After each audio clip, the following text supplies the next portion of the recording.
Hello everybody and welcome. In this video I'm going to show you how to pair your earbuds Samsung Galaxy Buds 2 with your iPhone.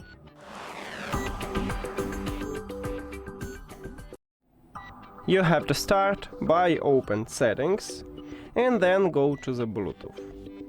After that, open the charging case, and if your earbuds don't connect it with another devices, you will enter to pairing mode automatically, and you will see this earbuds the device list, so then you need to only tap on it. Also, we can enter to pairing mode manually by pressing hold at the both of touch areas. Touch areas located at the middle on the back side, so right here between the dot on the top and at the bottom we have the middle space, and this one is touch areas, and you need to press and hold at both of it, and then you will also enter pairing mode. If you cannot, just put these earbuds to your ears and then press and hold at the both of it, and you will hear tone prompts, and it means that you enter to pairing mode.